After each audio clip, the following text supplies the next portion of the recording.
You're tracking cost per lead. Your marketing agency sends you monthly reports that say, we generated 50 leads this month, and you have no idea if that's good or bad because you're measuring the wrong thing. Cost per lead is really just a vanity metric. It tells you how much you're spending to get someone to fill out a form or make a phone call. But it doesn't tell you if those leads actually become patients, or if they generate revenue, or if provide any return on your investment at all. Now, one quality lead ready for treatment is worth 10 to 20 low quality leads from people that are just browsing and accidentally submitting a form. But your cost per lead report, it treats them all the same. That's why practices waste thousands of dollars on cheap leads that actually never convert. Now, here's why healthcare is different. Patients research who they're going to go visit for 2 to 8 weeks before they actually schedule that appointment. And they visit your website probably multiple times. They're going to read your content, check your reviews out, look at your ratings, watch your videos if you have any. They're going to look at your social media, maybe get a referral. Then weeks later, they actually call to schedule an appointment if it's not urgent. And now traditional marketing metrics cannot track this. They give credit to the last click or the first click or some random touch point in the middle of that journey. And they completely miss the offline conversions, the phone calls, the in-person consultations, the appointments scheduled weeks after they first found you. So you're making marketing decisions based on incomplete data and improper revenue tracking.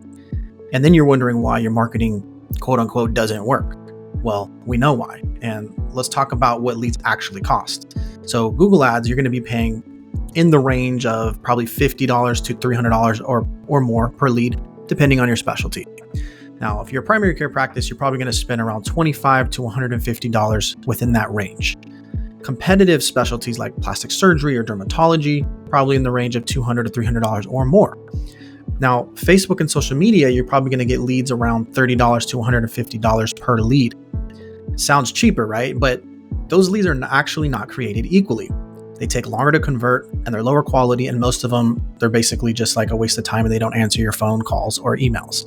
Now, SEO and content marketing, you're able to get leads for about $25 to $100.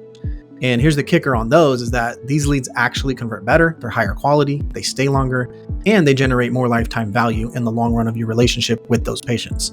But if you're only looking at cost per lead, you would think Facebook is winning the advertising channels for you. And you would be completely wrong because cost per patient is what matters. This is the only metric that actually matters at the end of the day. It's the total marketing investment required to acquire that one single new patient. Not a lead, not a click, not a form fill, not a phone call. A patient who shows up, receives treatment, and generates revenue. And you need to calculate this correctly. You need to include your ad spend, your agency fees, technology costs, your internal staff, time spent on marketing. And most practices drastically underestimate their true patient acquisition cost by 30 to 50% because they're not counting everything. And here are the benchmarks. Primary care, it's going to be in the range of $150 to $400 per patient. And the best practice is to keep it under $300. Specialty practices, you're looking at $300 to $800 or more per patient.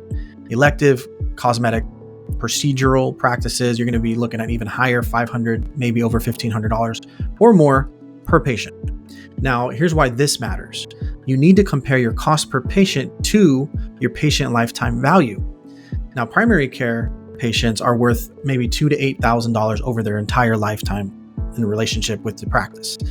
Now, if you're spending $300 to acquire that patient, you're making maybe 6 to 26 times ROI on your investment. That is a winning strategy.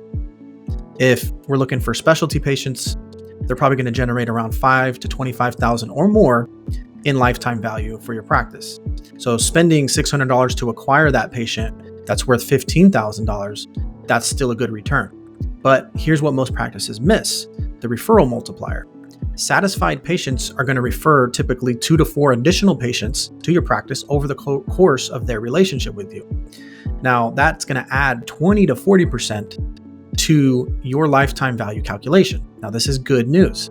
So the $8,000 primary care patient, they're actually now worth over $9,000 to a little over $11,000 when you account for the referrals. And now your $300 acquisition cost looks even better. This is why lead quality matters more than lead quantity. High quality lead campaigns achieve around 3 to 5 times better ROI than volume focused approaches. And here's the game changer: response time.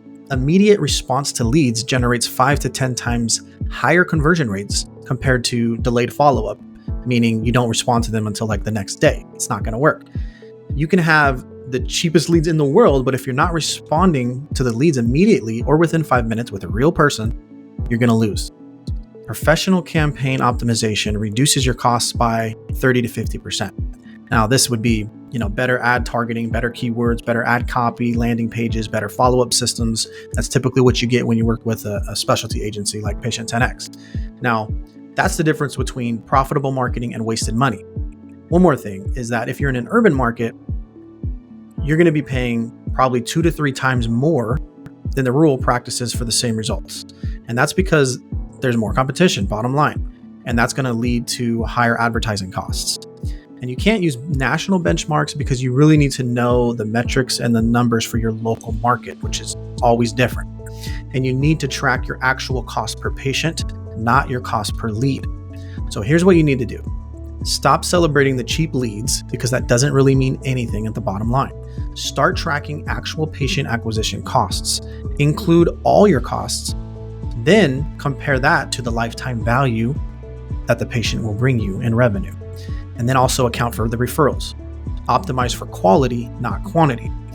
When the leads come in, you gotta have a system set up where you're responding to the leads immediately. You gotta follow up aggressively. This is key. And measure what actually matters: patients acquired and revenue generated. Now, if you want to calculate your true cost per patient, read the full article below in the link in the description. It includes detailed calculation frameworks, specialty-specific benchmarks, and optimization strategies. Or you can reach out to us, Patient 10X.